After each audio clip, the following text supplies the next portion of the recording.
Hey, what's up, guys? This is Steve here. Ruka.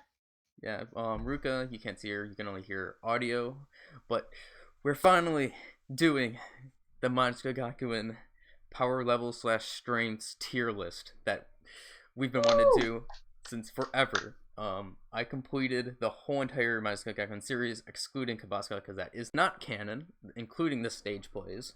Well, I included stage plays in these rankings. Hmm. So, and it took me like 2-3 weeks to complete the whole series Hmm. essentially, because sometimes I had to wait for Ruka to watch like the the stage plays together because we watched Yeah. those together. But I'm really excited that we're finally being able to do this.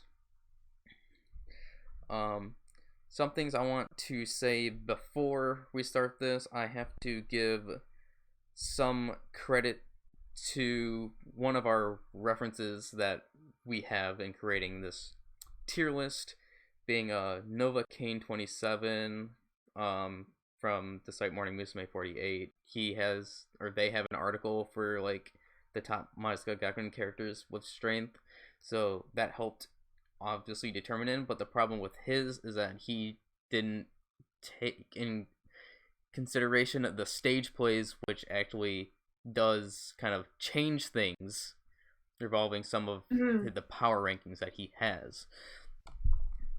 So there Pretty is sure that. he only did it up to season 4. He didn't do season 5 and beyond. Yeah, he did not do season 5 at all either. So there is that. But yeah, why don't we just get started in this? Shall we, Hmm. Ruka? Okay. We are going to Good. be starting off with, obviously, we're going from the bottom to the top to the weakest members and characters to the absolute strongest characters. Okay, so starting off at F tier, I'm going to be doing these in order of drama slash series in chronological order. I'm just going to do this chronologically. So, Sense. starting off at F tier when it comes to power level slash strength, we have Daruma. She's weak. So weak. Like, it's not even funny. Like, she almost lost every single match except the fight where she had with Black, that also included, I believe, was it the Kabuki sisters and Gakuran or somebody like that? Yes, it was. Yeah, so that is technically the only fight that she has quote unquote won, but that was based on an accident. So like there's that. She has not won at all. I mean, you Since could then. also include with her beginning appearance where she headbutted the leader of one of the gangs at the school. Yeah, but those are Headbutting fodder. is like her only attack. Yeah, but you have to think, those are fodder characters, so they're like Ah, that's true. so yeah, she beat fodder. That's pretty much it when it comes to that. And then the next character in F class is Dance. We didn't actually see her fight, but she, I'm pretty sure, is really, really weak based on what we have seen I in mean, we Maji see Gakuen 1 her and 2. constantly getting punched in the face by Shibuya, and she always gets a nosebleed. There Became was, all of her yeah, character in season 2. there was one point where she did block Shibuya's punch, but it was kind of like for comedy. So yeah, there wasn't really any much from Dance whatsoever. Um, and then moving on to the character of this is a character from the stage play, the first stage play, and that is the character Udibo. And oh man, this character is really, really, really weak. I maybe Darduma could actually beat this character. That's how weak she is. Like, which is kind of sad. Yeah, Like, poor Mickey. like Seriously, It was basically the butt monkey throughout the entire show. Yeah, pretty much. She literally got thrown around and beaten up by everyone, even her own teammates. It was really sad, to be honest. Really, really sad. See, and also another thing that I'll say, these rankings are based on relative power scaling, I guess, of how I put it. Obviously, Yeah. there are characters that can that have beaten somebody or have lost to somebody, but they're still in the same strength slash power level because they're relatively around the same. I have to note that before we continue on, just so you guys know. Okay, so now moving on to F.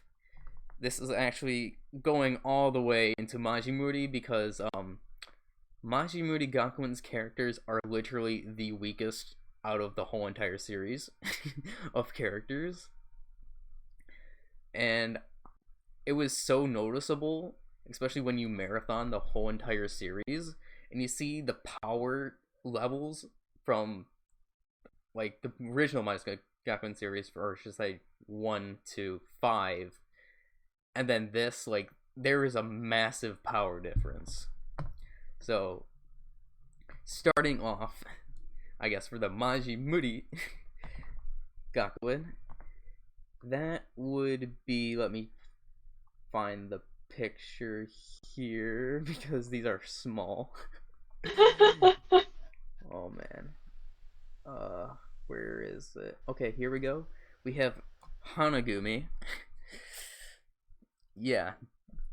Nowhere close to being, like, I don't even think Hanagumi could beat almost anybody in the first through, like, seasons 1 through 5, including the stage plays. Like, I don't. Yeah, Hina, Bara, Sumire, no. No, and that's also including Takashi Ayane's character as well, because she's part of Hanagumi. Tsubaki and Ayame. Yes, them. And then we have, let's see, where is she? We have Zawai, and which is even sadder because she lost to Hanagumi. So Zawai is weak as all hell. When it comes to that. And then kind of, I guess, a mystery kind of like character. We have, well, actually no, I'll save her for the next one. We have Ainz, once again, weak.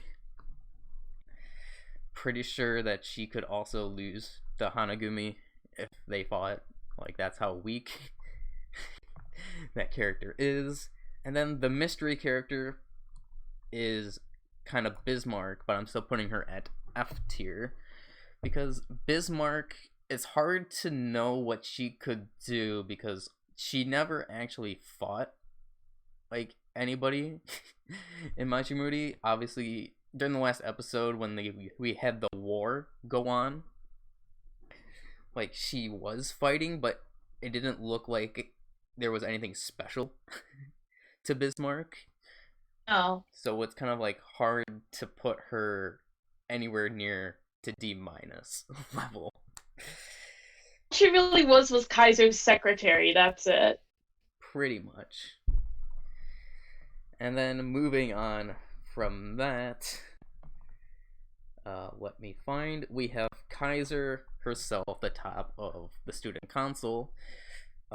She never fought. She just used other people to fight. So I can only assume that she is also weak because of that.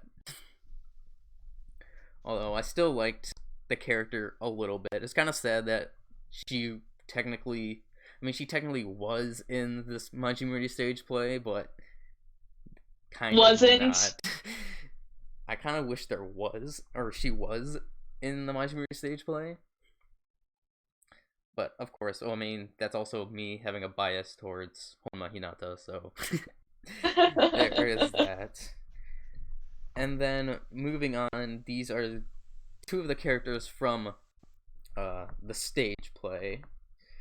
Let's see if I can find them. Okay. I don't know which one was Oda Arina's character. 1000. 1000? Okay, so we have 1000 there in F class. Also really weak. And then we have 100. So, yeah. As you can see, most of F class consists of Maji Moody Gakuen characters. So, yeah. You know what I just realized going through these characters, what I find kind of ironic? What is that? Many of these characters, despite being weak or never fighting in the show, actors who are really good actors. Which ones? Majority of them are. Like, Kaiser is played by Homa Hinata, who I think is a really good actor. Zwei is Taniguchi Megu. She had an amazing performance as Daruma. I thought she was really funny. Dance, Yagami Kumi. Members were Okabe Rin, Mukaichi Mion, and Kurano Narumi. I thought they were all good.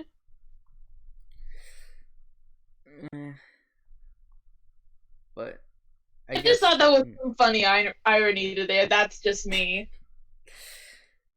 I guess in another video we can do, like, based on our favorite series, like, overall.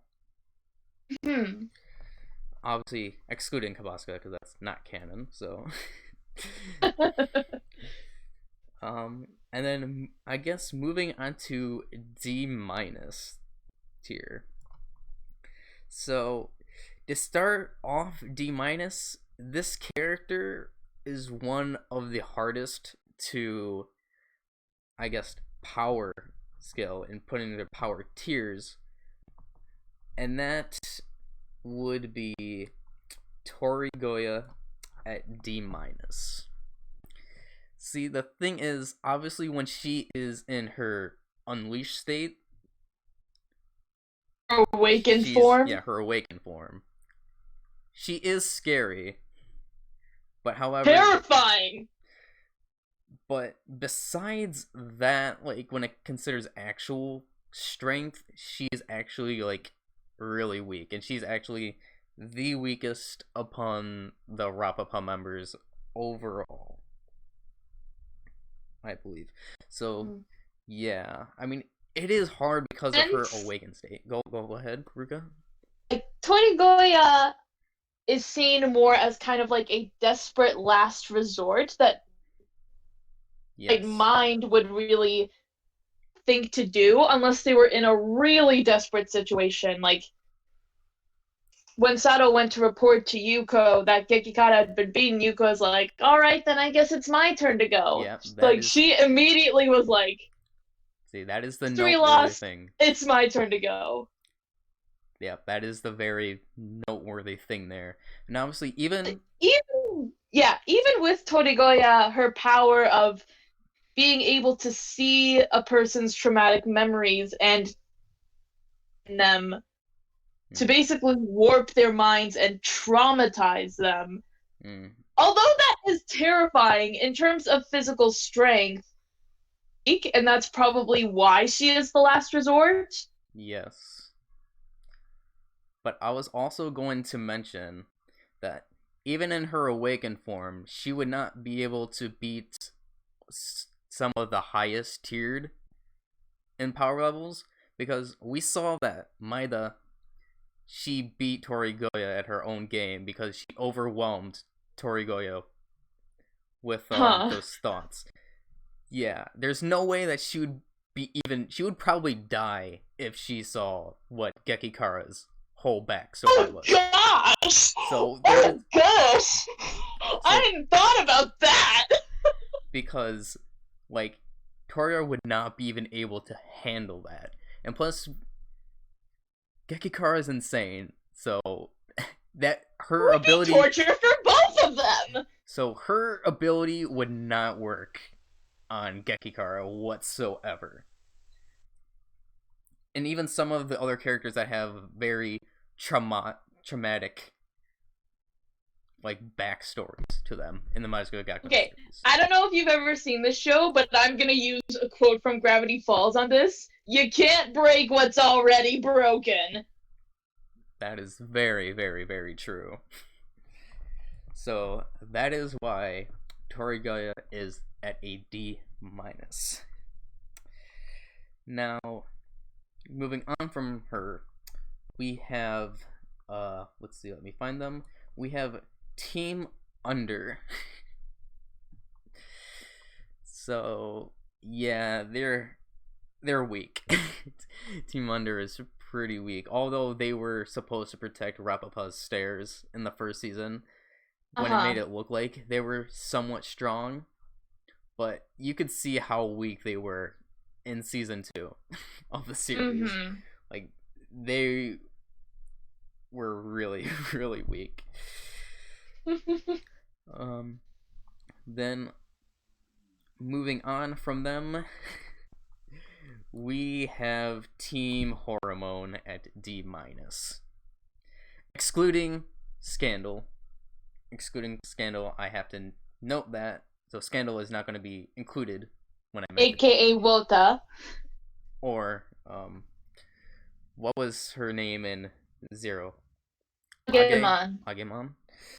But I'll just call her Scandal, because that is the last name that she ever went by in the series. Line, yeah. Chronologically, that is the last one she went by. So, yeah, they really can't do much at all, Team Hormone. Even in season 2 against Yabakune Fodder, they lost. They lost to Yabakune Fodder. So that's not good. That's not good on your resume, losing to Yabakune Fodder. Is there anything else that you want to note about Team Hormone at all? Not really much, except I do actually, fittingly enough, I find them very similar to Team Under after they became members of Rapapa. Yeah. Playing that role of protecting the stairs, like the scene where they were when Center and Nezumi were coming with their rebellion squad to overtake the Rapapa, and they were standing there, and Mukuchi just comes out clapping her hands, and she has manga stuffed under her jacket. It's kind of funny. And then at that time, they were also known as literally the weakest Rapapa. Like, all the members. Well, because we all know that Maeda Atsuko wasn't there, like, at all during season 2. And Otabe was a big question mark, but we knew that she was strong. But other than those members of Rapapa, all the rest were relatively the weakest Rapapa at the time. Because, yeah, pretty much at the time. And then moving on from Team Hormone, let me find them. We have Team Fondue. They did almost nothing whatsoever in Majisuka Gakuen 2. Like, nothing.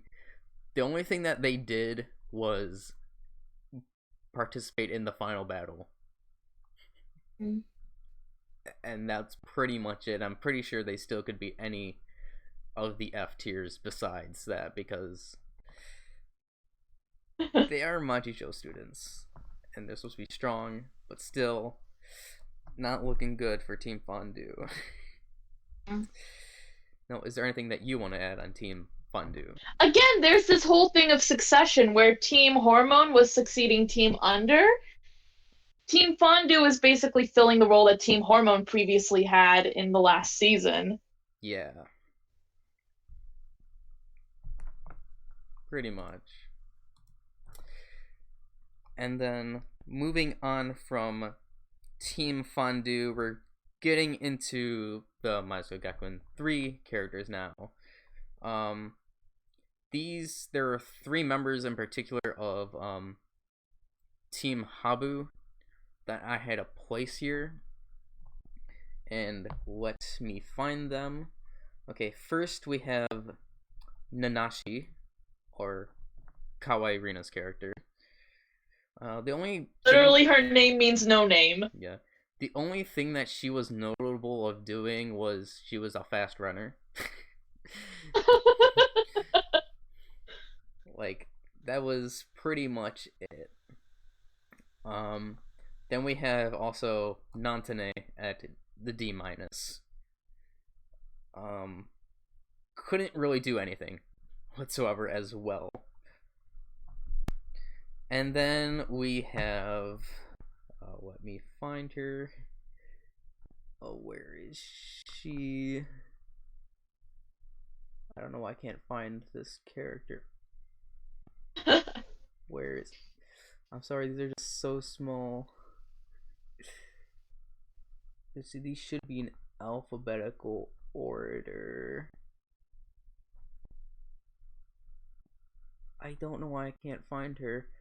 But, we have Komimi. Although I don't have a picture of her right now. Komimi is at a D minus level. Yeah. Oh, I don't know why I can't find Komimi in here. Oh well. But yeah, Komimi is a D minus level. And then moving on, this is from the first Majisuka Gakuen stage play, and that is Dendeke team. And wow, they are weak. Like, quote unquote Shinsen Gumi of Mibuichi High in Kyoto. Yeah, like there wasn't really much to them. Like, they always almost lost every single fight to them. So yeah. And then let's see here. Moving on. This is actually moving on to MG5.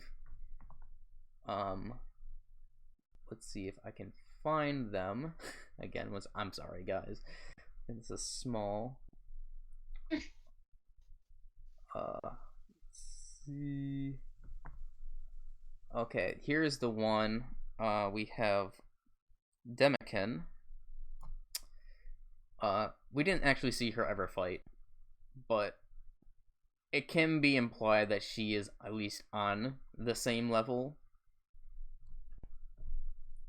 as some of these other members, and obviously I would believe that she would be stronger than any of those F tier members. Then there is Red, also from Gekyoko, but I don't know why I can't find her image either. So we have Red as well at D minus.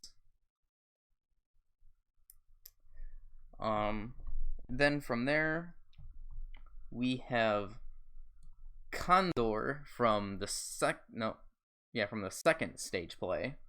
Condor. And then along with her we have Nishigori. In the stage play, like, they did almost nothing whatsoever. Once again, it's still kind of implied because of the power scaling kind of thing there, that they are definitely better than the F tier members.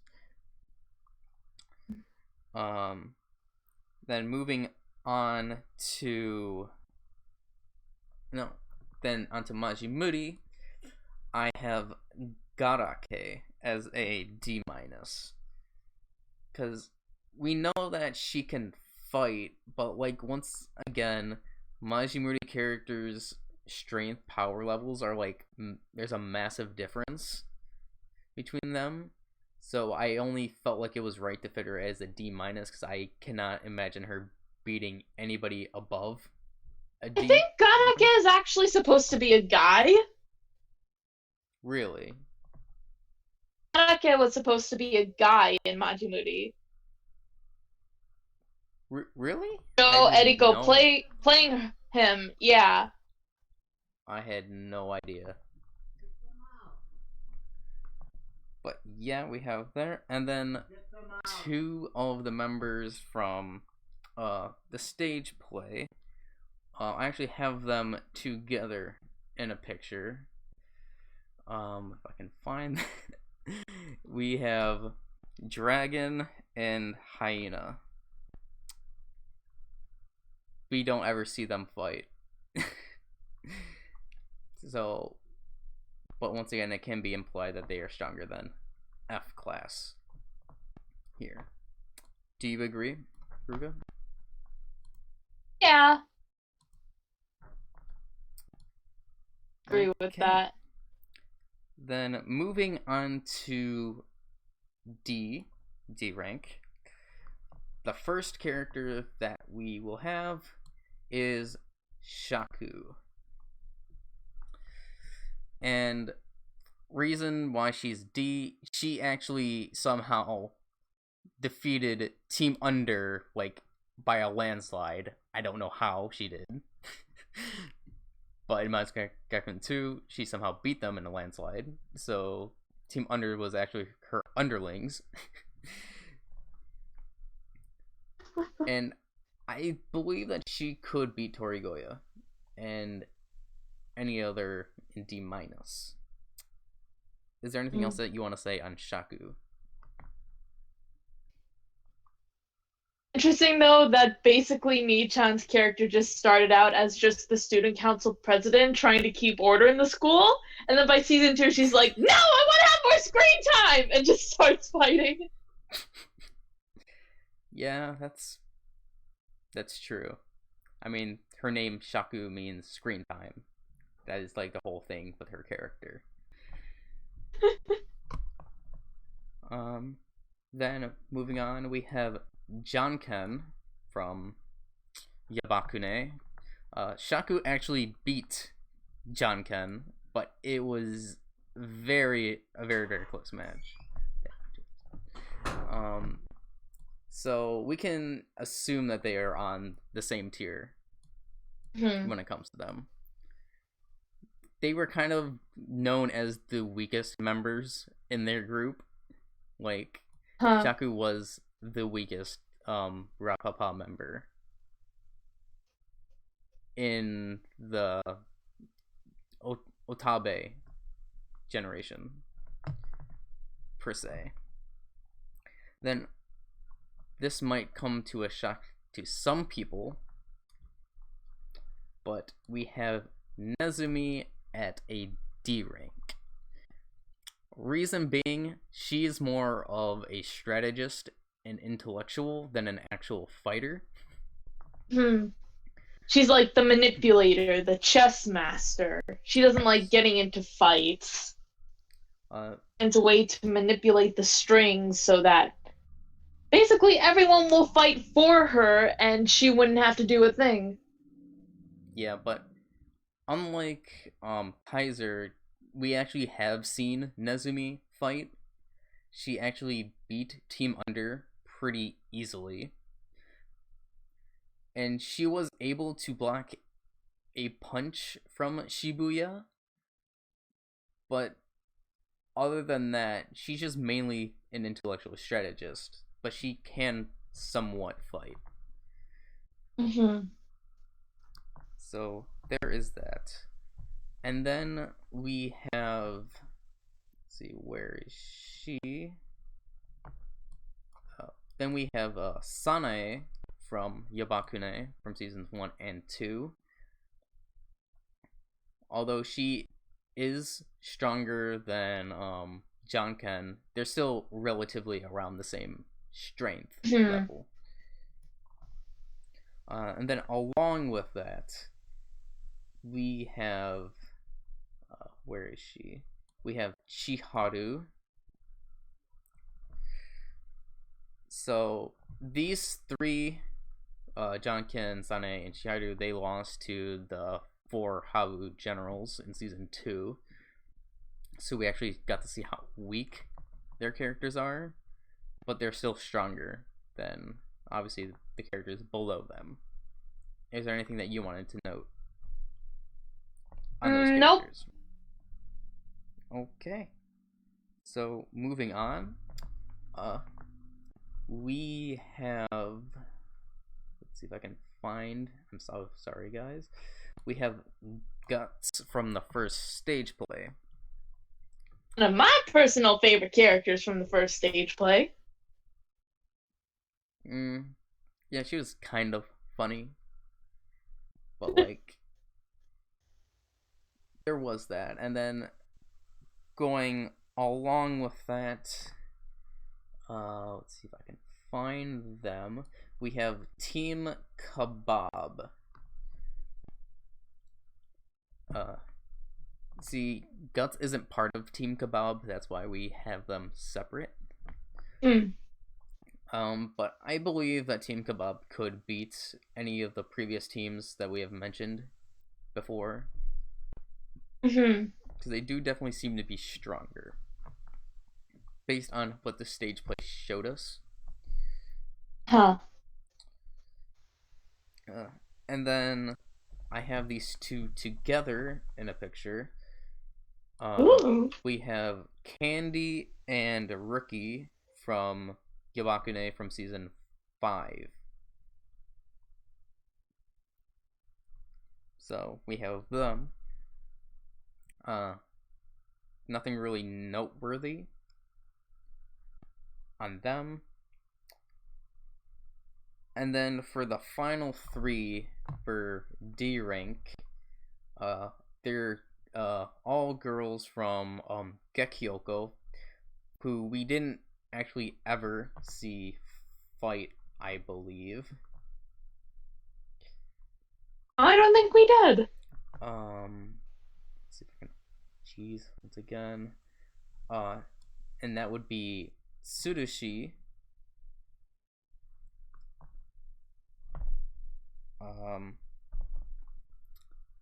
Zanko Boss. And KY. We never actually seen them fight, but based on their status, I guess, in the school in Gekyoko in seasons 4 and 5, we can assume that they always have some fighting ability.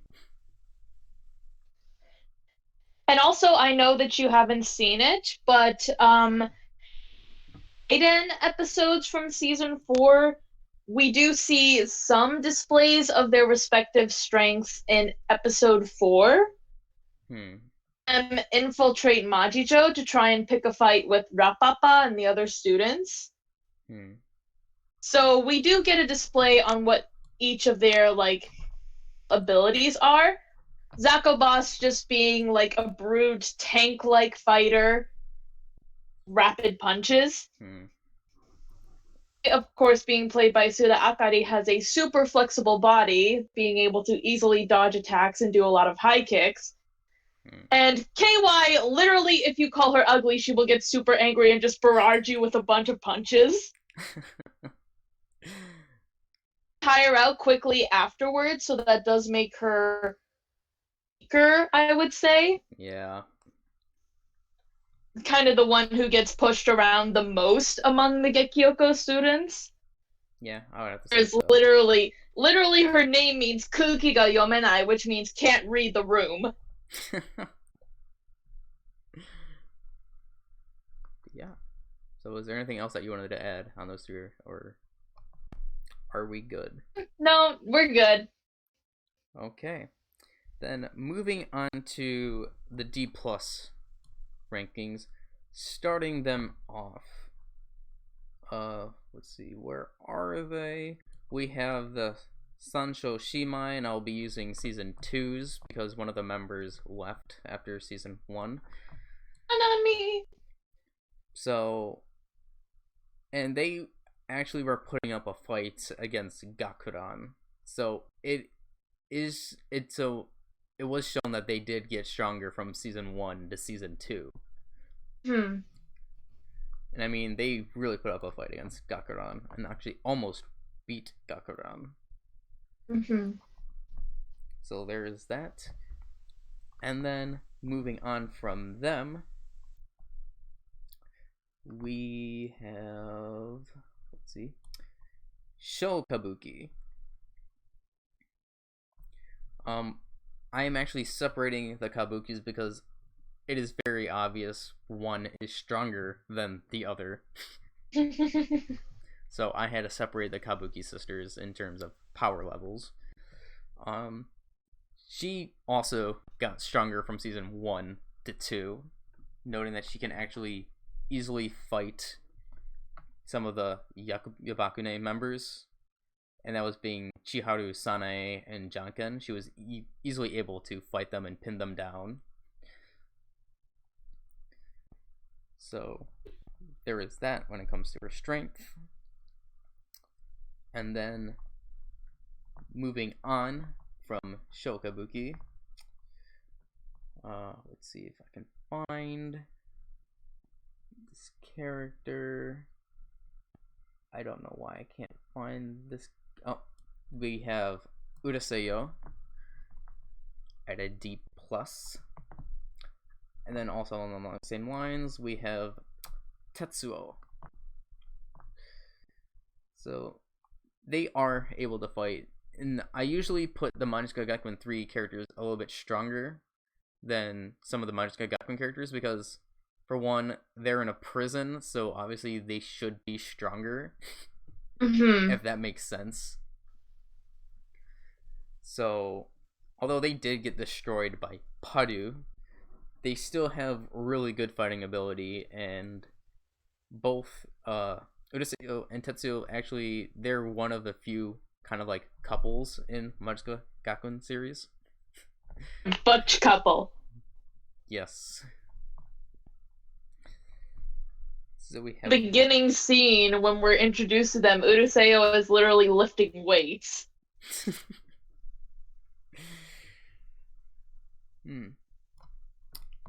And then moving on from them, from Majisuka Gakuen 0, I just put it as the whole entire school, excluding Scandal, Katsuzetsu, and Sakura, of Shekarashika Joshi Shogyo, the whole entire school, because in Majisuka Gakuen 0, they easily beat the boys' school that they were fighting. Like, very easily. But I just can't see them beating anybody above them. So that's why I had to put them at a D+. Because they all had they were all very good at fighting, relatively. For being small characters. And then from there, we actually have Scandal herself at a D+. Definitely improved a lot from when she was in Team Hormone. It was actually noteworthy that she actually became the leader of Shekarashika Jogashi of the school there. So that just shows how strong she became, but obviously, because it's not Majijo and Yabakune, which are like the stronger schools, she's still relatively weak, but she still was able to become a leader. Then is there anything that you want to note on Scandal? Thinking back into my head, this is completely unrelated, but I'm thinking back to the bit that Sashi did with Matsuoka Hana. Was the legendary female gang leader. Yeah. I'm just thinking back to that. Is definitely very strong. Team Hormone, I got the feeling that she was the strongest among the team. Yeah, I also felt the same. But there's one thing that like I didn't understand about her character. So in season 4, when she made the cameo appearance in episode 1, I was confused, and then we find out that Otabe is still in Rapapa. I was confused why they never like interacted, because technically Team Hormone was the protectors of Rapapa at one point, so Otabe and Scandal knew each other, but they just never talked as far as we know. Mm. That's one of the things that I'm kind of confused about within the series. That wasn't really ever explained. Mm. And then moving on from Scandal, we have Team Hinabe. Unlike the previous teams in Team Hormone, Team Fondue, and Team Kebab, we can see that they can actually win fights. From the beginning of Majisuka Gakuen 4. Could see Team Hinabe fight the most out of the previous teams. I mean, that is also true. We do see them fight the most. And they kind of have like this more swagger to them than Team Hormone and Team Fondue. Than what they did. Although they are the group, the second year group, that are supposed to be like replacing and mirroring those two other groups. But we at least know that they can fight and are stronger. So that is why they are at the D+. And then from there, we have Kamisori and Zombie.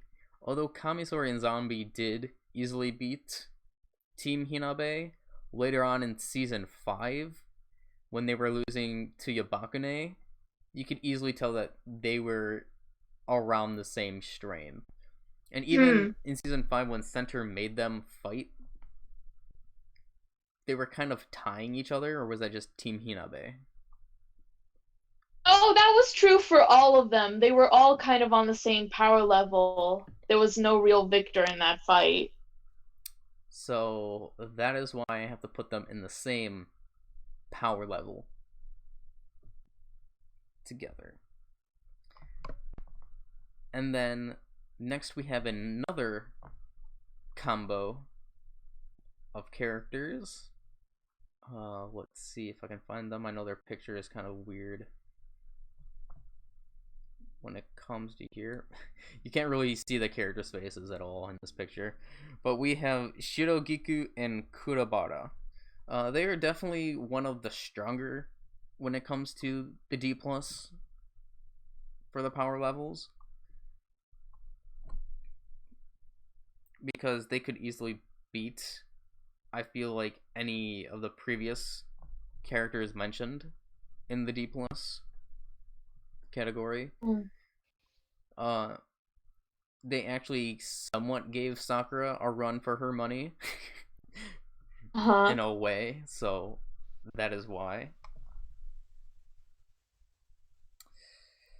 And then moving on to some characters that we did see fight a little bit. The first character is Amon from season 5 from Yabakune. Although Yabakune did destroy no, the thing is, in MG5, the first time with the current Yabakune, I'll also include the rest of the ones. In there, we have, let's see, where is she? Wow, it's hard for me to find people. This is sad. We have Snake and Kaibun. Well, here's Kaibun right there. Oh, and Snake.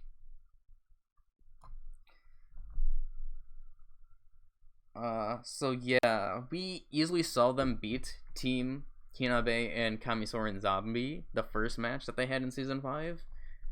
However, they did kind of lose at the end to Team Hinabe and Kamisori. by the end of MG5 when Katsuzetsu was with them. Oh, and I actually found the red picture, so right here, so put that right there. So, is there anything that you wanted to note on those three? Not in particular.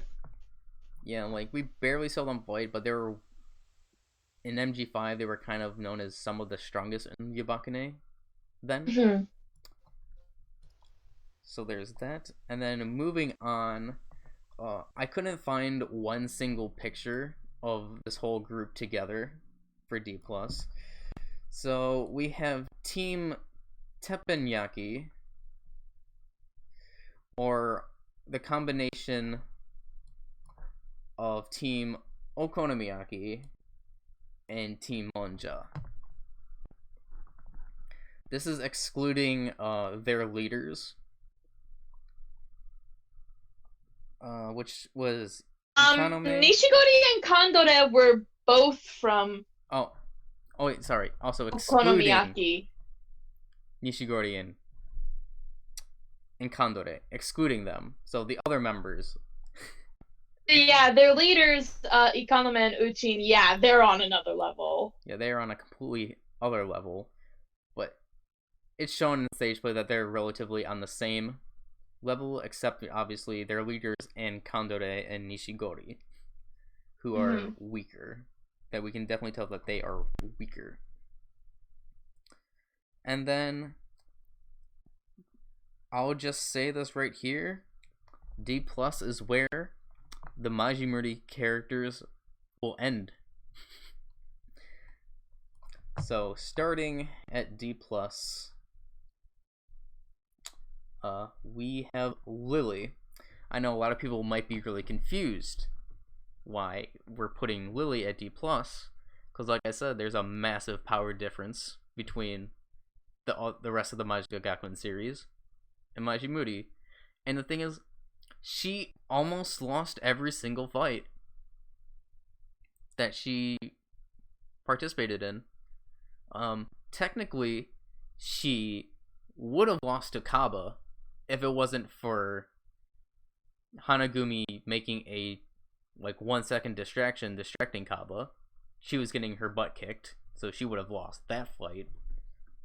She couldn't even stand up when she finished her fight with Shinigami Jo. Although she did beat the Mad Dog. I forgot who that is, the full name. The guy that used the knives. Yeah, that guy was creepy. But she barely could even beat any of those people, and definitely the people higher in the list could easily beat those characters. And then along the same lines of Lily, we have... Oh wait, I just realized I did Gakure's instead of Manji's. We have Manji. I mixed those two pictures up. My bad. We have Manji. The thing is, Lily lost to Manji only because she didn't fight. So we don't really know how Lily would have done against Manji if they did fight. Manji was known as the strongest in Orechi. She was put on the top. And then moving on from the rest of Orechi, we actually have where is the character? Oh, I'll just put Akainu first. Noteworthy thing about Akainu, she beat Lily, so literally Lily lost in the stage play. And we also have Queen Bee. Queen Bee knocked out Lily, and Lily only won because a certain other character, and that would be Edo-sensei came in and helped. Of all people! It was amazing, though! It took me by surprise. There's a connection that was mentioned in the Maji Moody stage play that Edo-sensei actually was a Manjijo student. So there was that. And then we also have Zombie from Maji Moody Gakuen Stage Play 2. She should have also beat Lily. Basically, Lily should have lost to all of them. And then we have Neto. So, yeah, I'll just put Edo-sensei there. Yeah, so Lily tied Neto, so they both tied. The note, and then you can do the noteworthy thing about Neto, because I know that you have at least something, right? Yes. Rika? Thank you. So, in Neto, it's explained at the beginning of her play, her backstory, until she had transferred Arechi, because she was from a different school, but after her parents were murdered, to Arechi to get revenge on the people who lived at the top of the hill, because basically everything Arechi is kind of a hellhole. Yeah, pretty much. Up until that point, Neto, or Saori as her real name is, was not a fighter. Nope.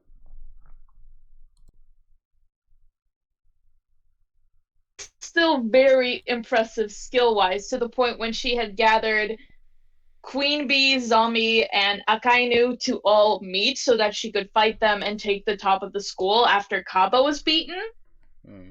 It's that fight in the stage play. All pretty much on equal level. Yeah. Fight between all four of them lasted an entire day until nightfall. Like, that is crazy. Yeah. So those characters are definitely pretty strong. I think they're probably among the strongest in D+. But another thing that I have to say about Lily before we move on to C- category is Lily is the most hypocritical character, my MV character. The reason being, if you've seen Maji Moody, she talks about how, oh, you shouldn't fight at all, like at the end of the drama. She's telling people how you shouldn't fight each other because it's bad and whatever. But then right beforehand, you know, she kind of wanted to get revenge instead of stopping the war at first. So she is literally the most hypocritical character in the whole series. So I wanted to say that. I did notice that the FPS did drop a little bit at some point, but I think the video still should be fine. So moving on to C-, the first character that we have is Gakuran. Gakuran did get a tiny bit stronger from the first season to the second season. That is known, but however, she is still pretty weak when it comes to Rapapa members. But I could easily see her beating anybody from the D+ with the skills that Hisashi has. Again, pronouns. It's a weird thing. Yeah, because Ruka I didn't know about this until I was on the Majisuka fandom thing where they actually had a poll, and I was like, huh? Since they had a poll for how to, like, call Gakuran. Yeah, basically a poll on which pronouns to use for them. So, There are a lot of people who do portray Gakuran as being a transgender male character. Hmm. It's been confirmed outright whether or not that's the case, but that's how a lot of people portray them. Yeah. And then moving on from, is there anything else that you wanted to note about Gakuran? No. Okay. And then moving on, we have old Kabuki, or the older Kabuki. Once again, like I said, she is definitely stronger than Sho Kabuki. We know that. And I can still see her easily fight the rest of D+. If I had to put her, she's probably in the lower of the C- in that category. However, she still is relatively strong. She got stronger from season 1 to season 2, just like the younger sister. And she was even able to somewhat fight Shibuya too, which is noteworthy there. And then, anything that you want to add to her, or should I go on? Nope, you can go on. Okay. Then from there, we have Team Mongoose excluding Miyu and Anin. So this might come to a surprise for like Jovovich, Sudaku, and Bunker, and I forgot what the other character. You mean Sudachi? Yeah, Sudachi, my bad. Sudachi. It's not Sudaku, it's Sudachi. Sudachi. And was it Sokaku? I forgot what You mean Shokaku? Yes, I'm sorry. Shokaku. They were actually seen that they could.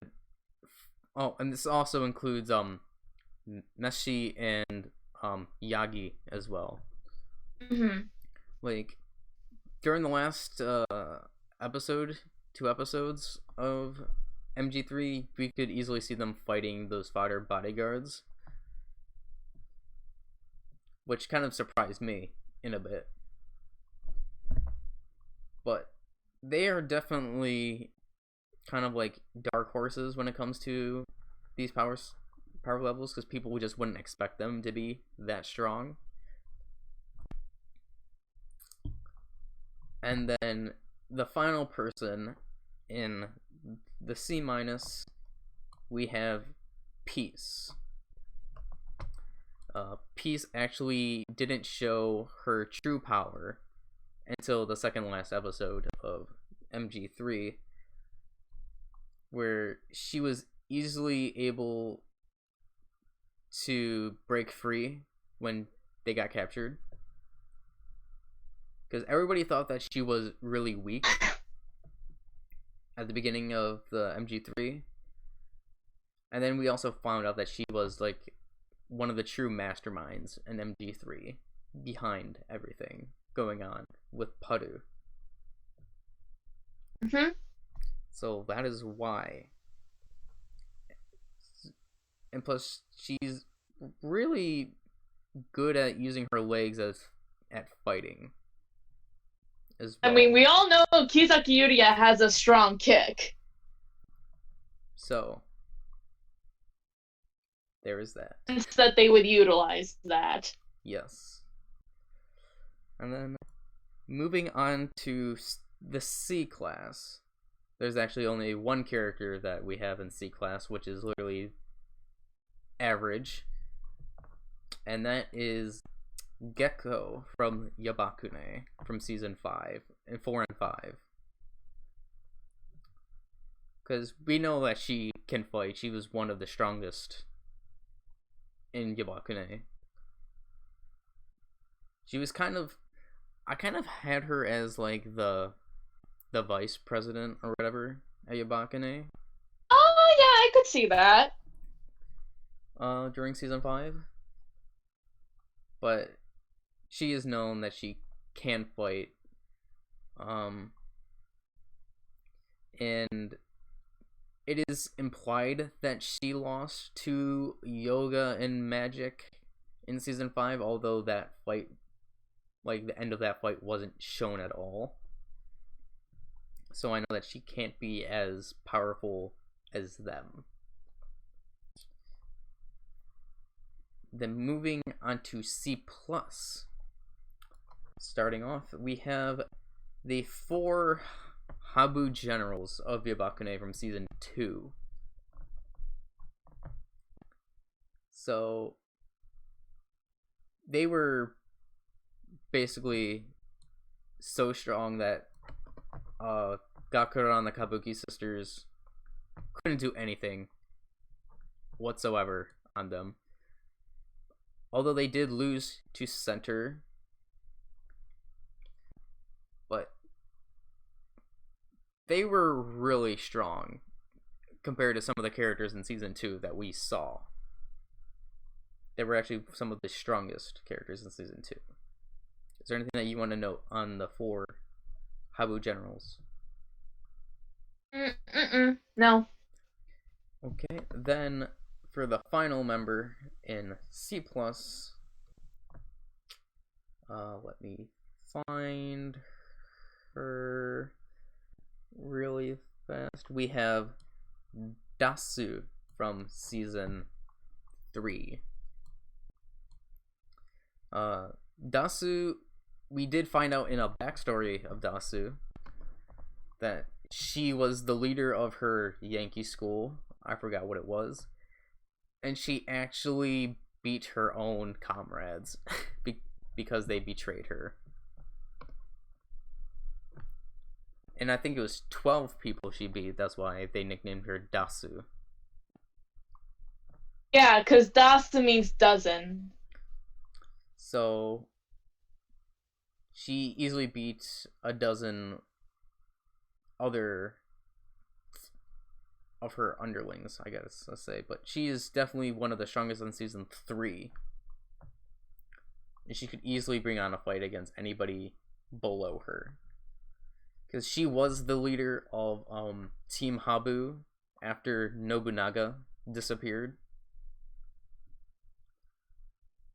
So we do know that. And then here we go, moving on to the B- category. Starting at B-, we have Shibuya. Now, she lost to Maida Atsuko like in 1 second. But however, she was known to be a really strong character. Mm-hmm. She easily led the 4 Habu generals, so we know that she is stronger than them.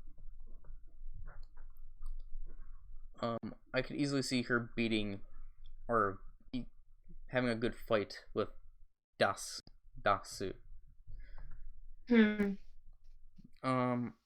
Other than that, when she became the leader of Yabakune, she didn't really do much. It's mostly just stories that we heard about her. I don't know if you would agree with that, Ruka. I would. And then beside her, we have Chokoku.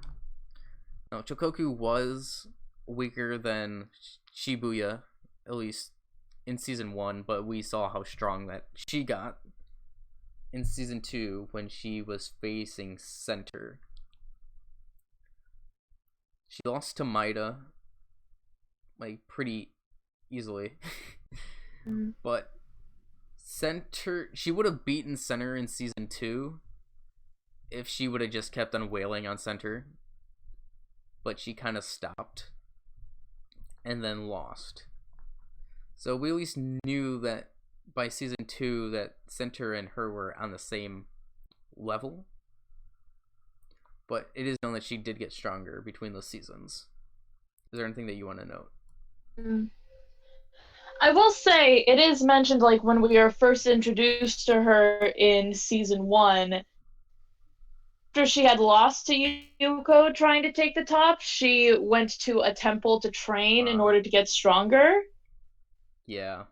That on her mission to defeat 100 people until she can make it to the top, 93 people. Yeah. So she's fairly strong. And plus, in season 2, after graduating, she became a professional kickboxer, so. There was that. Oh. Okay. And then next, we have Kobe at a B-. Now, she was the vice president to Gekioko in season 4 and 5. The only fight that we did see her participate in was against Salt, and she got destroyed. But still, we know that because of her repertoire as the vice president of Gekioko, she was fairly strong.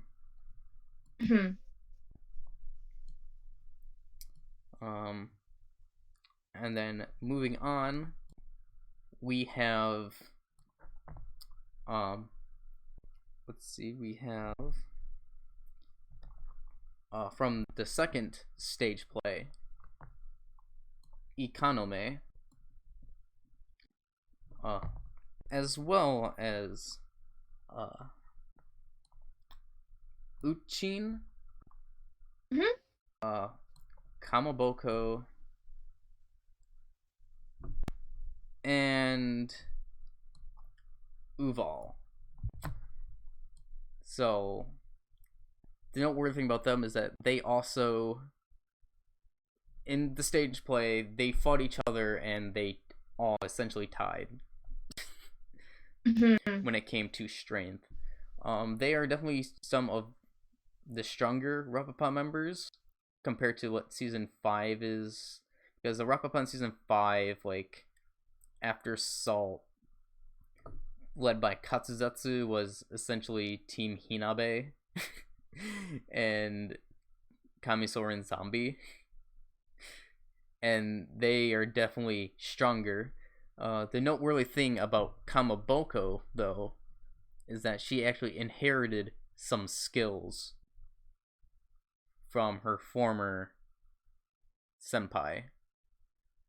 We know that she inherited Sakura's strength, which I don't know how she did. Well, she had trained under them, under Sakura, Kamisori, and Zombie, because she's Kamisori's sister. Yeah. Kind of the explanation they had for all 4 of them was that they were the younger sisters of the characters they previously played in season 5. Yeah.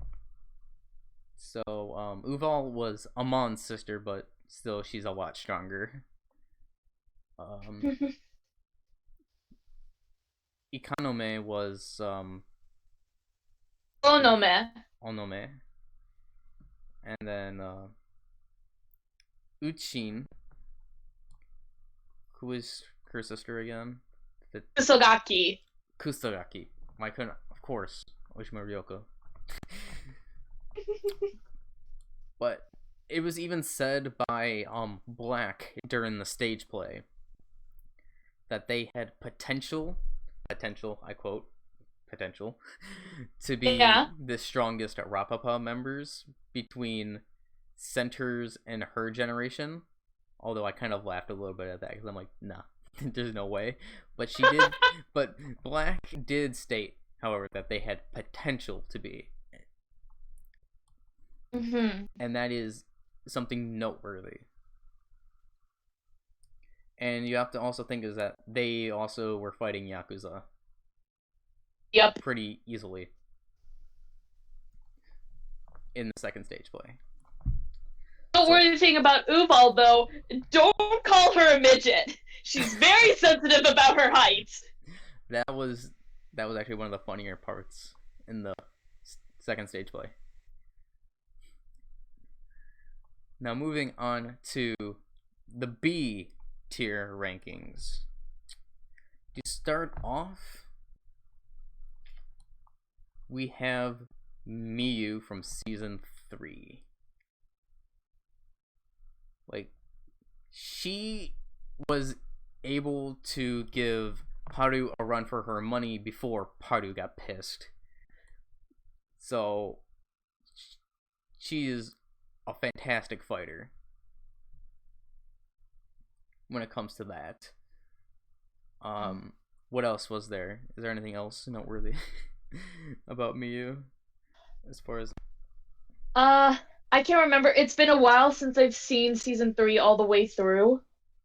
she hid her power Between her and just Paru like was. Peace, because nobody knew that she could fight at all. She was so strong that she was actually one of the cleaners in season 3.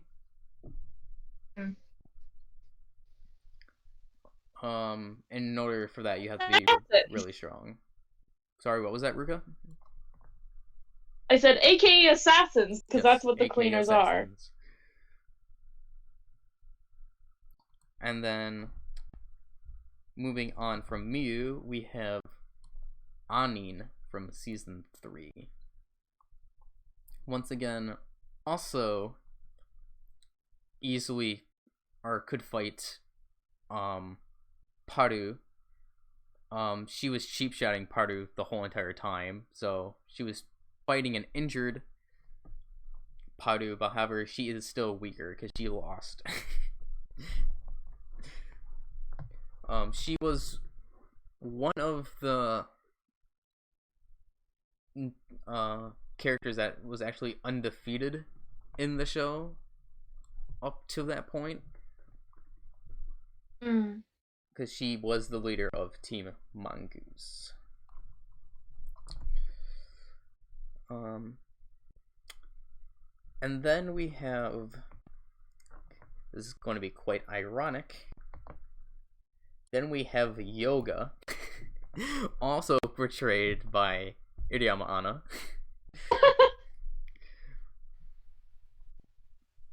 So, what was noteworthy about her again? Well, because of her yoga training, she was able to incorporate that into her fighting. That's what it was. Able to dodge a person's attacks and then counter them. Yeah, so she was really good at countering. She should have beat, Sakura, but she somehow lost. But compared to the other Rapapa members from season 4 and 5, she is definitely one of the weaker two. And the other one being Magic. Yoga and Magic were the weakest of the Rapapa Insult generation. She really just fought using magic somehow. I don't know how that was explained, but it was sleight of hand. But she could still easily fight. She used her tricks basically to distract her opponent and get the better of them. But she's still a really good fighter, besides her tricks. And then, for the next character, we have Katsuzatsu from 0 and 5. Katsuzatsu was the leader of Rapapa during season 5. She fought center, but lost. She was almost on equal terms as Sakura. So we know she's strong when she's almost same level as Sakura. Is there anything that you want to add?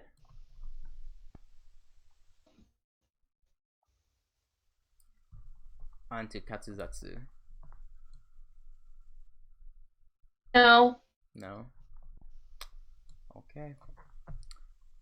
And then beside her, we have Head from Yabakune, the leader of Yabakune from season 5. I mean, Head was known to be like really, really strong within season 5 from what we heard. The thing is, between Kazutetsu and Head, we don't know which one of those two is stronger because during their second fight, they never showed the end of their battle. However, it is implied that Katsuzetsu did beat Head, although we don't really actually know who won that fight. So they are on the same level. And then, this also might be a shock to some people, but the last of the bees is Katabutsu, portrayed by Okada Nana in the second stage play. We never actually seen Katabutsu fight in Majisuka Gakuen 4 or 5, because she was always the student. What was her character? She wasn't the student council president. No, it was more like she was just the honor student, Yeah, like the prefect. Yeah. But then, from what we find out in the second stage play is that she was actually majorly ridiculed for not participating in the final battle in season 5. A lot of people were calling her a traitor. But the reason, you can explain the reason why she didn't participate in the final fight. So yeah, she was considered a traitor and a coward because people thought that she had ran away and not participated in the fight. But it is revealed to herself when she is talking to Uval, previously a Yabakune student. She didn't know the whole story.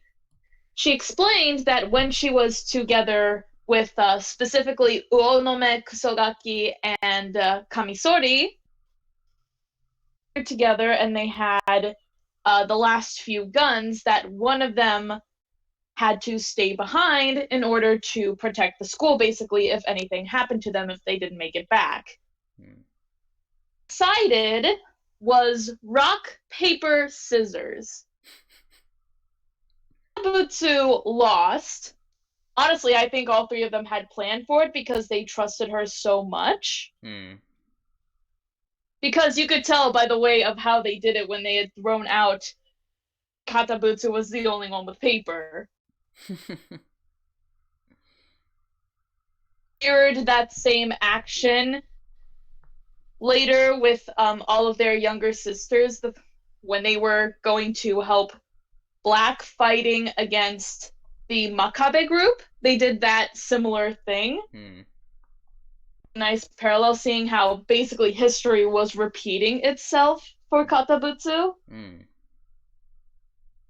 Was the reason she wasn't in the final fight and survived was because she lost to Janken and stayed behind, basically bearing everyone's will to protect the school.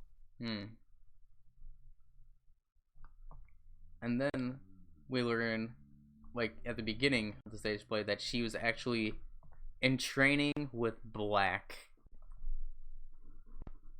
and Black is one of the strongest members in general. Training was brutal on her, by the way.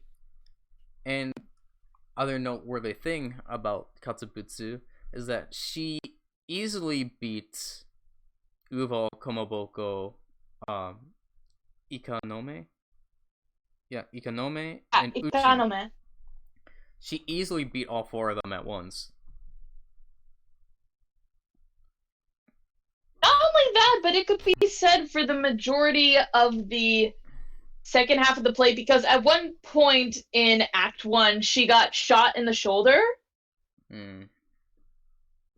Her right shoulder, I believe it was. Her right or her left, I forget which. Even though she did have a weakened shoulder, wounds take time to heal. Yeah. Still fairly strong. The Yakuza members. Yeah, she also beat the second hand to the Yakuza boss fought in the stage play. Using one of Black's training methods, which was like the specific pressure points, I believe they were, in the best way you possibly could. If your opponent is a man, they have one very specific weak point that if you hit it, they go down hard. Yeah. I'm sorry. I just thought that was it's fine, Ruka. Amazing.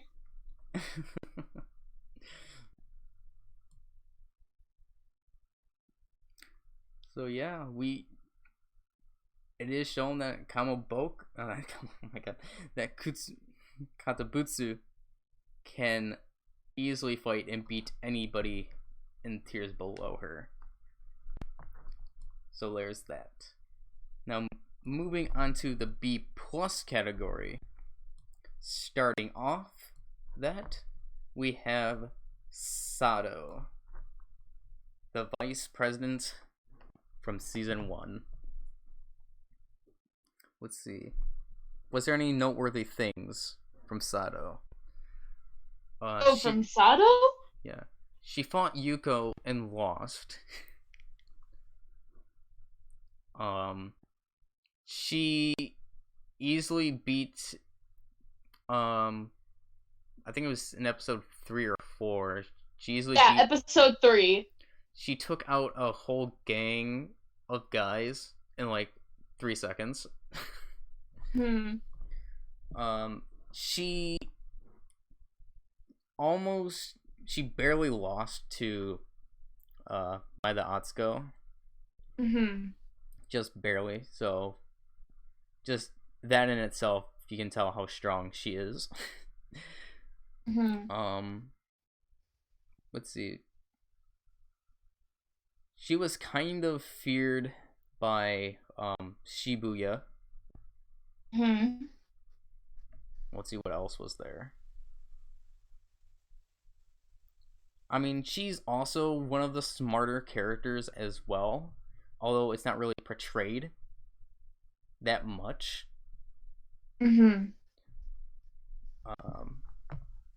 There's nothing really else I have to say that I can think of. So yeah, Sato, definitely one of the strongest. And then this next character might have a lot of people pissed off. So next, at a B+, we have Sakura. So, like we stated before, Sakura just barely won against Yoga and Magic.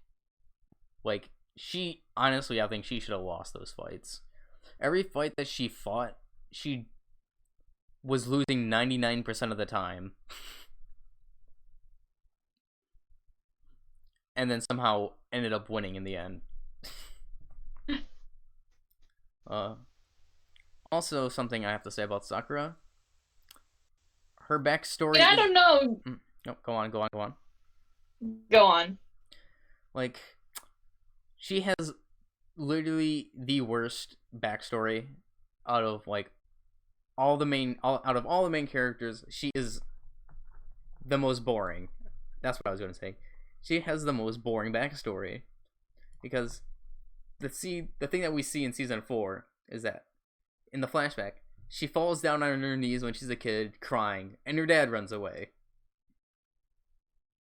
That's it.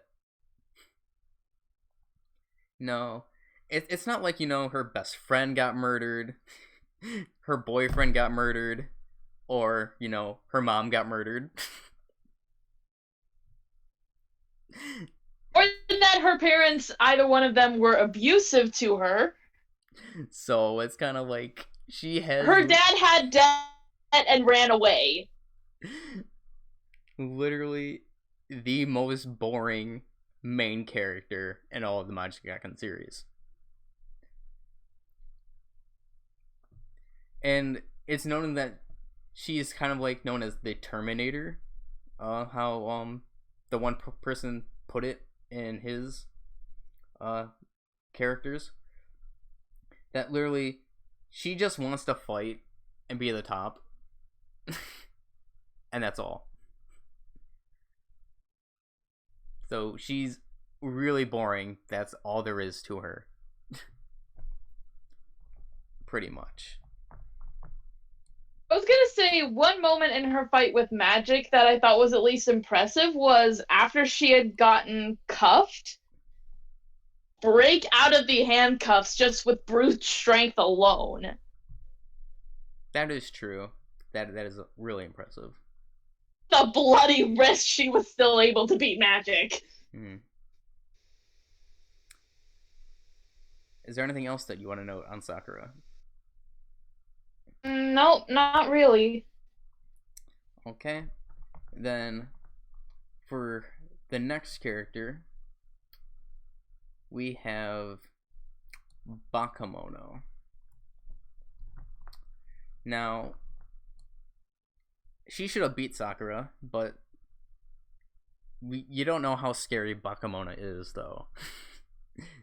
Literally, she has the ability, because she is so dumb, literally so dumb, that she's able to negate her brain limiters.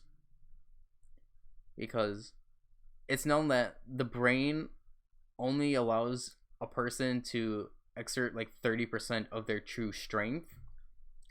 She's so dumb that she can harvest 100% of her strength. Basically goes Hulk mode. Like, that is insane. During her fight with Sakura, she was seen as being able to easily lift up a 50 plus pound steel can with ease. She punched Sakura so hard that she flew. Like, she is absolutely insane when it comes to strength. What we hear from Kusogaki, she's able to punch someone and have them go flying at least 30 meters. Like, that is insane. But obviously, her one weakness is that she is dumb. Although that is her strength, that is also her weakness. Because if she's facing somebody that's like a strategist that's also like very powerful, she would lose. And then moving on, we have Otabe. Essentially the quote-unquote leader of Rapapa through, I don't know how many generations she was. See, season 2, the first stage play, seasons 4, and I guess 5 also? Yeah. But she's the one that kind of like has Rapapa sticking together. She's the glue. The one noteworthy thing that I didn't like is that in season 2, in this first stage play, she is known as one of the best strategists and geniuses in intellect. But however, in season 4, her character changed a lot into a brute, which is something that I personally didn't like that the character changed. I don't know if you agree with that, Ruka. I mean, I kind of get what you mean. She did seem a lot more temperamental, I guess. Yeah. It was always kind of like the very calm and composed sort of character in seasons 2 and the first stage play. Something very specific in the first stage play to actually set her off. Or like when she was first introduced, she did seem like she was a bit more temperamental than how she was. Now, granted, I think in season 5 they did bring back that strategist element to her. I mean, they did a little bit, but it still wasn't on the level where it was during season 2 in the stage play. Is there anything else that you want to note on Otabe? Nope. I guess the one thing also to note is Salt actually said that Otabe was strong. If you remember that in season 4. Yes. So that is noteworthy when Salt says that somebody is strong. And then the final person at a B+, we have Antonio, the leader of Gekkyougo. Reason being, Sakura barely beat her also in season 4. However, it is heavily implied in season 5 when her and Sakura fought again that they tied. So we know that Sakura and Antonio at least have the same strength and are in the same power level. That is what we know. Is there anything that you want to add?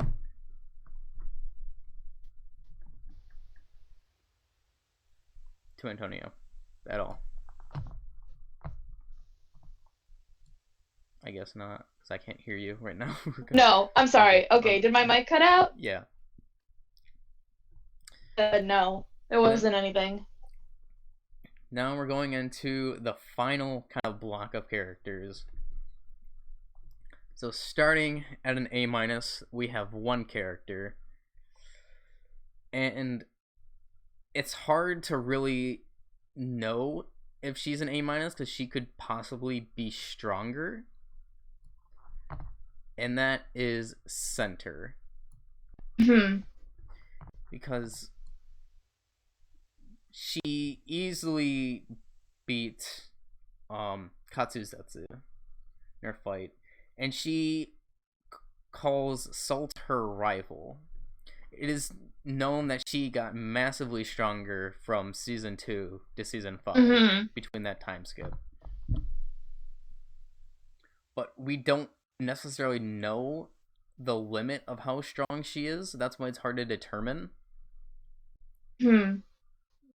where she's at, and that is the only reason why I put her at an A-. Because she is definitely stronger than the characters below her, but it is unknown if she's stronger than the characters above. Now moving on to the A rank, we have the first being Paru from season 3. She is an absolute monster. Like, when she is pissed off, there is nothing holding her back. She almost killed Miyu. And she beats Anin, although that she was massively weakened from her previous fight with Miyu. So there is that. Like, she's scary when she's pissed. And then another character that's kind of hard to determine, but we can easily imply on how strong she is. That is Nobunaga. Now, for me, it's easily seen that Paru and Nobunaga are around the same strength. Although we don't really see Nobunaga fight that much in the series. I know in the One Guy's thing, they said that Nobunaga and Anin tied, but they didn't, because you can easily see that Nobunaga was holding back from that fight against Anin at that time. So there is that. So is there anything that you want to note on Nobunaga? My mom's about to come in, so I'm about to mute. Just that I want more of the character. Yeah, same. Reasons why I wanted either Shin from season 3 or a prequel explaining Nobunaga's character. I just wanted to learn more about her. Hi, honey. What we got from season 3 really is because there's so much mystery to her. That's what makes her so interesting.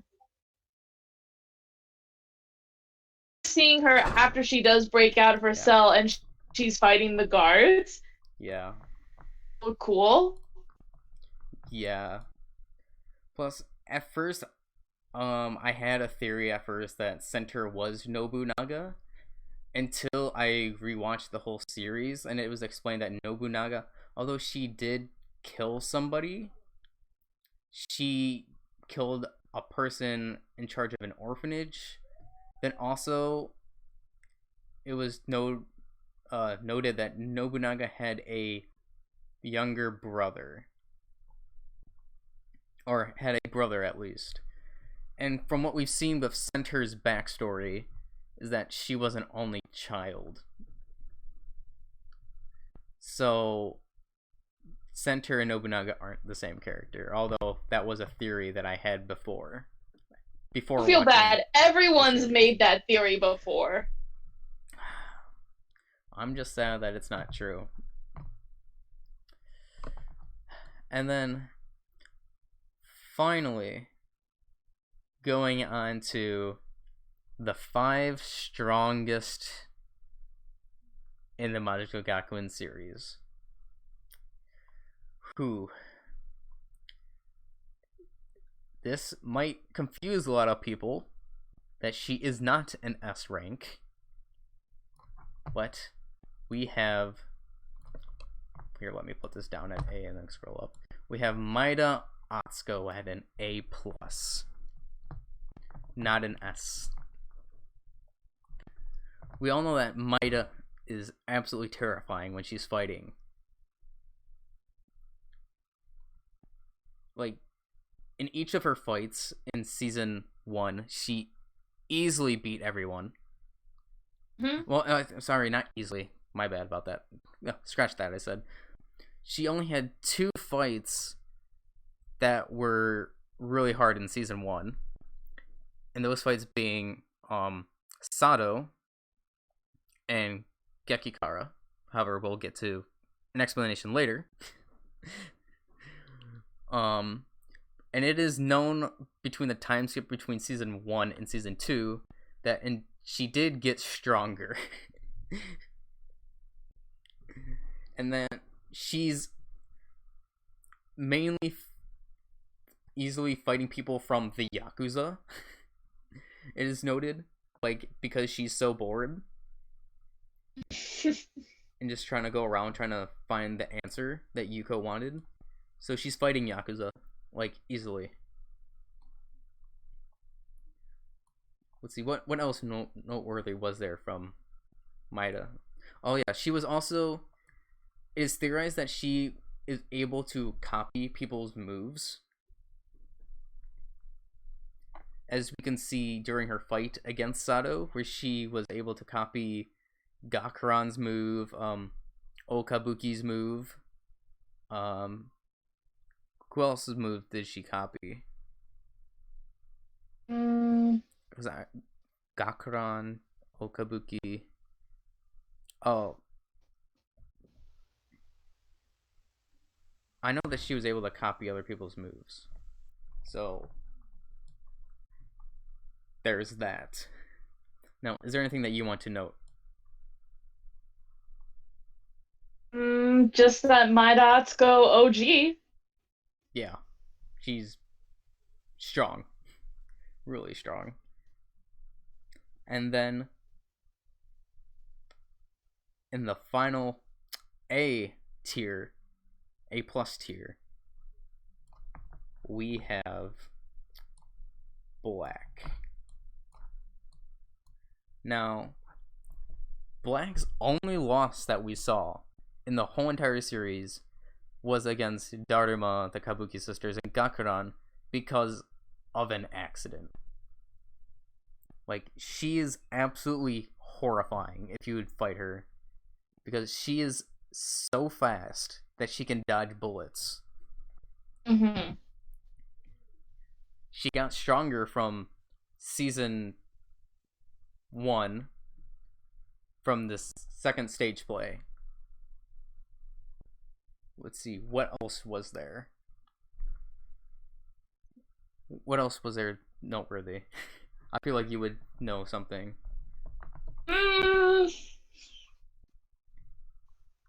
Where she was just taking out all of those Yakuza guys with her super speed. Yeah. Able to take out large groups in a matter of seconds. She can move. Yeah. I would have honestly wanted to see the fight between her and Maida Atsuko. Because that would have been an interesting fight in season 1. For all we know, that Atsuko may have lost. Like, oh yeah, she was easily able to blindside Maida the first time they met. Yeah. Like, that's how fast she is. And she can definitely use that as her advantage. And then, obviously, we have 3 characters left for S tier. The first one we're going to put down is Oshima Yuko, the leader of Rapapa Season 1. Let's see, where is... It's kind of hard because we never actually see her fight, like, at all, except in flashbacks. Most of her prestige is based on things that are said about her. Like, she was easily able to take on 30 Yabakune members at once. Like, the only other character at that time that I mean, other than Gekikara, would have been Black. That could have easily probably fought. And from what I've known, is that Oshima Yuko was able to beat all of the 4 Heavenly Queens of Rapapa. You gotta take that in. Like, that is amazing to do. Just knowing how strong Gekikara and Black and Sato were. And another thing is, something to take note from Yuko against Maida is that when they went out, Maida's full strength was at a 138 when she did the punching bag. And then a massively weakened Yuko had a 133. Only a 5 difference. That is astonishing of how strong Yuko is. Like, there's a reason why she was feared. And I don't think Maida would have beat her at full strength. There's no way. And then let's go to our favorite character in the whole series. My favorite! That we have a lot to talk about this character. Gekikara, S tier. Now, people... Okay, I want you guys to put in this perspective. She annihilated the Maida's friends. And the thing is that she has the most endurance out of probably any character in this list.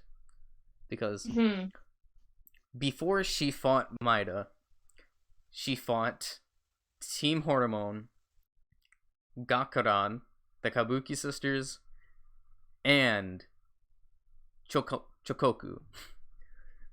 All before fighting Maida.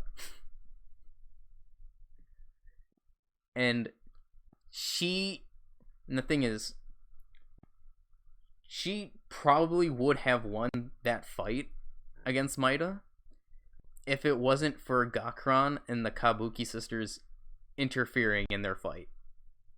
Because at that point, Maida was getting punched in the face repeatedly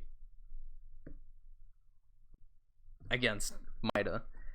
And the other noteworthy thing is that technically, she didn't lose against Maida either. She didn't. It's classified as a tie because although she got beaten the hell out of by Maida, she was able to stand up and just walk away. She walked away from the fight. Like, she didn't even finish the fight. She probably would have gone for a round 2, but she was like, nah. And she is the only character who has fought Maida and walked away. She is the only one that is able to stand up and walk away.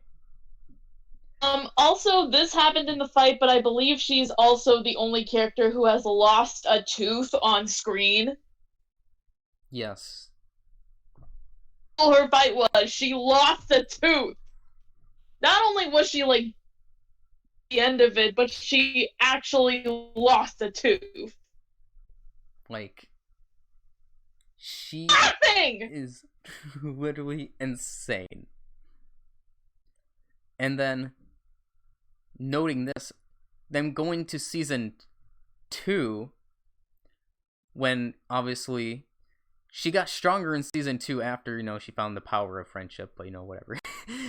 But the noteworthy thing in season 2 is that Nezumi miscalculated how strong Gekikara was. Even Nezumi stated that. And she called her a monster. A literal monster. Not only that, but the majority of season 2, she was holding back. I mean, To Yuko, she would graduate, so she was holding back. That is true. And a lot of the fights that she was in, she was brutal. And then, here's a noteworthy thing in season 2 that I took notice during the final battle. So at one point in the final battle in season 2, we see how like the Yabakune members in the other schools that formed an alliance with Yabakune started to kind of like fight back and kind of start beating up the Majijo students. However, there was only one character that they showed that was not getting beaten up, and that was Gekikara. She's the only character that was not shown to be getting beaten up. And at this point, she is literally weakened because she literally just got out of the hospital and she's carrying one of those AV bags around. IV bags? IV. She had an IV attached to her. She had been stabbed and was in the hospital for the second half of season 2, but she came to the final fight. Like, gosh. And then she was the only character that did not get been beaten before the previous Rapapa members joined. And it's also... So there is that. And then we go on to the first stage play, which she got massively stronger from then, from season 2, and she was already massively strong to begin with. This is why she is S rank and not A+ rank, because she could easily probably beat Maida now. Because in the second stage play, we learn... the first stage play. We learn her backstory of how she came to be, which is like probably like... Gekikara is definitely the character with the most character development out of the whole entire series, and has the best character progression out of anybody whatsoever. There's no denying that. But we learn her backstory of how she became to be because of her crazy mother, which I'll leave you to that because you are better at explaining that. Yes, so a lot of how Gekikara had developed into this fighter who fought not for winning or losing, but just because of the thrill of the violence. Why she was always so crazy, and also a lot of her habits, even to this point of being just insane, was all because after had gotten divorced with her father, an unsuccessful guitarist for a band. I believe she also said she was in debt because she was a single mother trying to take care of Gekikata, an alcoholic from really awful mood swings. All of her frustration by physically and mentally, emotionally her daughter Gekikata. Which in the flashback that we see, she says that in that scene, Gekikata was in grade school. Just awful to her. It is insane. Like we saw she almost choked her to death. One of the more brutal moments, which for me is hard to watch, is forcefully grabbing Gekikata's hand at one point and biting off her own fingernails, which, ow! Oof.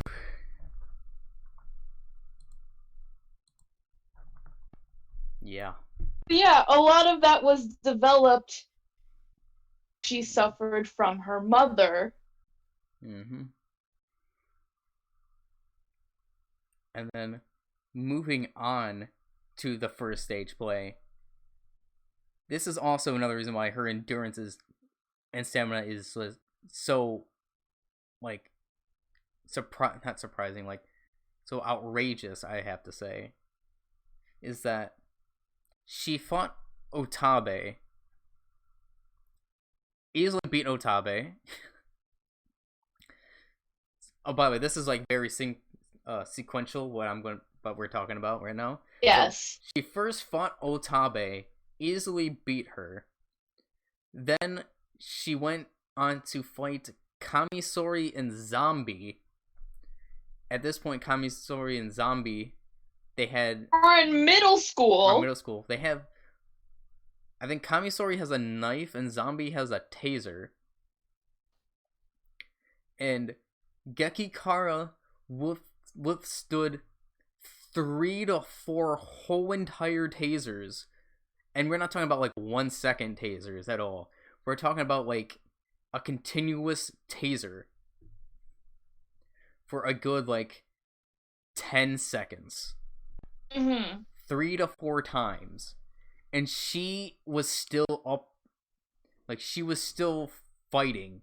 She didn't fall down or anything. She was still going on and fighting. That is insane. Because I don't believe any other character would be able to withstand 3 to 4 tasers. No. Of 10 seconds worth. That is insane. And then after that, she went and fought the whole entire high school of Dendeke. And still stood up and won. That is literally insane. It is also worthy to note that because of her backstory and her trauma being a major part of the story in the first musical, the show, whenever she heard Okita, or Okada Nana's character, when she heard her play guitar, those traumatic memories and just made her go absolutely crazy. Beat anyone up just in a crazed frenzy. Even herself at one point. Yeah. Anyone, she stabbed herself, right? Ruka? The second half of the show, yes, she did. Yeah, okay. The show after having overcome that trauma with her mother in one of the most heart-wrenching solos I've ever heard Matsui Rena sing. She was unfazed by Okita's guitar after that point, having overcome that trauma. Shredded on it, gave it back, and then went to fighting. That was the most badass moment I'd ever seen from Gekikara. And then that guitar, and then went on to fight. And then throughout the whole entire stage play too, everyone just kept on calling her a monster. Mm-hmm. Like a literal monster. Oh, I forgot to mention this, but Shibuya in season 2, she said she even called Gekikara a monster as well. So even Shibuya said that. Mm-hmm. Let's see if I can bring up the note from season 2, just one second, so I can quote Shibuya on that. Let's see. You don't know how terrifying Gekikara is. She is a monster. So Shibuya was horrendously scared of Gekikara. Like, that's insane. And then, was there anything else to wrap up Gekikara, explaining why she's S rank? I think we covered everything. Just, she's the best character. And then, the last character that we have and is an S rank, we have Salt. I mean, personally to me, I know Ruka disagrees with me, but I believe Salt is literally the strongest character in all of Majisuka Gakuen series. From what is said about her, literally, she is known to finish her fights like in 1 second. Ruka, are you there? Yeah, I'm still here. I'm just listening to you. Oh, okay. Yeah, she literally finishes her fights in like 1 second. Her punches are so strong where it feels like it's adding salt to the wound. And honestly, comparing her to like Maji Moody characters, or just like any characters in the D rank, I feel like she could just give like a flick and they would go flying, because we've seen in what she did to Bakemono when she got pissed off when Bakemono was too loud. She literally punched her so hard into the lockers.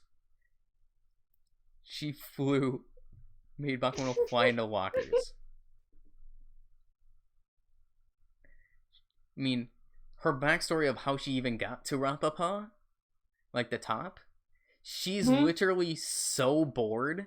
She's so strong that she's bored. That is her character. She easily beat everyone in Rapapa prior, so that is including Otabe. Not just Rapapa, the entire school. Well, yeah, the entire school.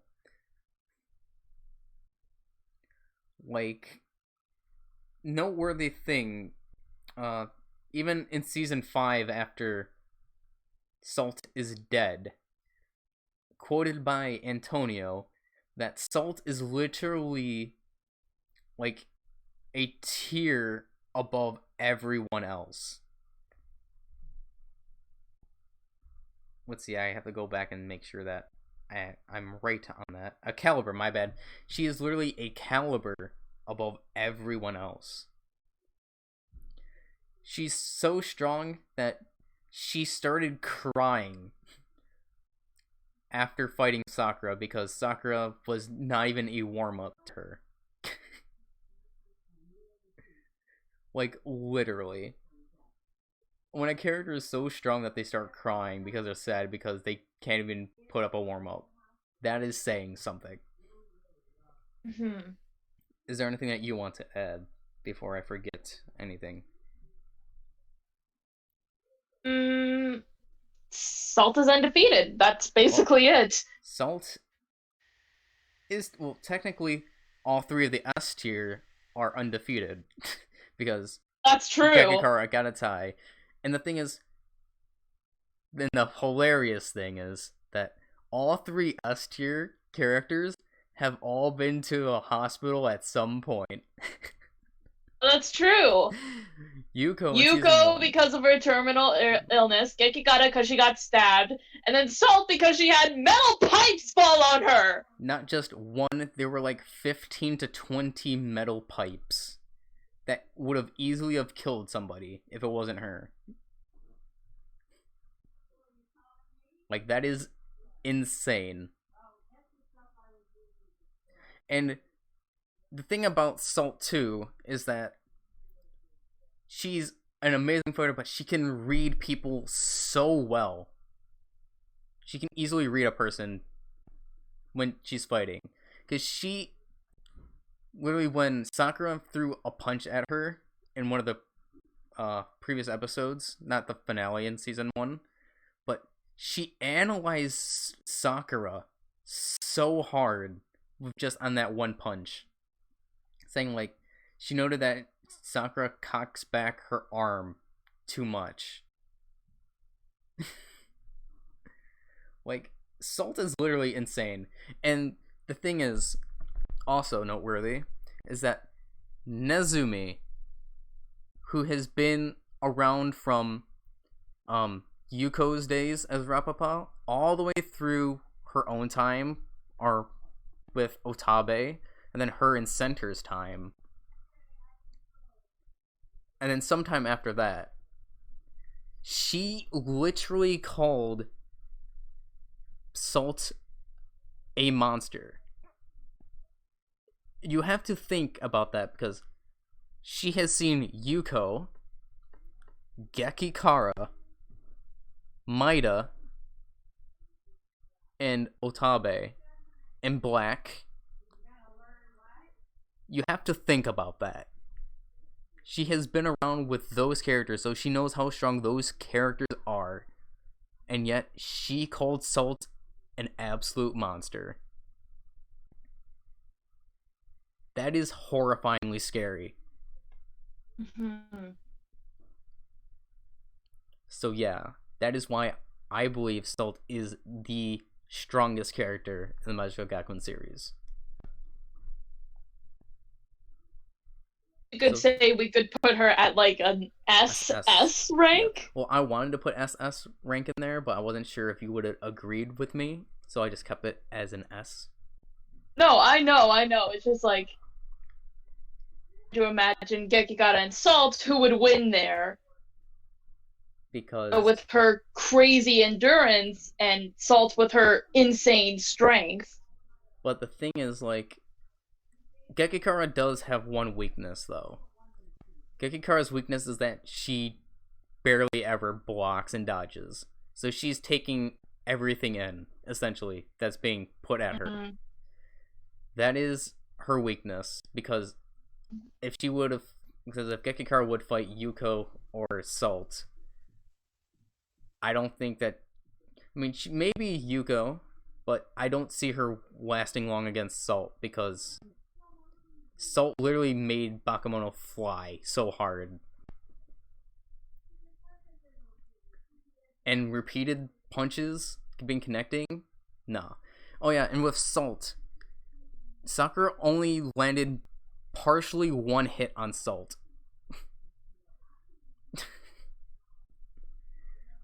Like, yeah. Barely got a hit on her. Like, that is insane. So, yeah. That is our power level tiers of the Majisuka Gakuen series, including stage plays, excluding Kabasuka because that's not canon. So, we finally were able to make this video, Ruka. Woo! Whew. I'm just so happy we could make this. I really hope that this Me too. video. I feel so satisfied by this. I really hope that this video wasn't laggy at all. I think, and let's see, how long was this video? Around 2 hours and 5 minutes. Jesus. I honestly did not think that this video would have been that long. Oh my god. But yeah, like, to me and Ruka, like, Majisuka Gakuen series is just like an amazing series in general. Like, there's so many things to like about it. Like, I'm just, like I said in the ideas for shows, I'm really hoping that they make an MG6. Whether it being like a side story like HKT's this was not really a side story because that's also canon, but just hopefully they can incorporate Nobunaga's story. But even then, like I said, I hope that if they do make an MG6, I want them to incorporate the Sakamichi side this time. Although there was technically Horimiona was in season 5. And obviously Kabaska, but no, Kabaska is not canon. But yeah, tell us what you guys think about our power levels. Are we wrong at all? Do you guys think that we're wrong at all? Just let us know in the comments. Me and Ruka are planning on probably doing maybe like. Then again, I leave in Japan in like 2 weeks, and I don't really have that much time going to Japan, so maybe me and Ruka can do another Majisuka Gakuen related video before I leave, hopefully. But yeah, I'm just so happy we were able to do this finally. And yeah, it was definitely worth it watching the whole series, including the stage plays. But yeah, maybe we'll do a video like ranking the seasons / stage plays or something like that. Just like we were doing. That's a good idea. Same thing with like what we were doing with the openings or the songs, not really opening and endings, but with the songs in general. But yeah, is there anything that you want to say before we end this video? Just that I'm very happy that we were able to do this, and yeah, like you said, I would love to do more Majisuka related videos in the future. Yeah, we both love this series so much. So yeah, just let us know what you guys think in the video, and until our next video, guys, see ya. Bye bye. Bye.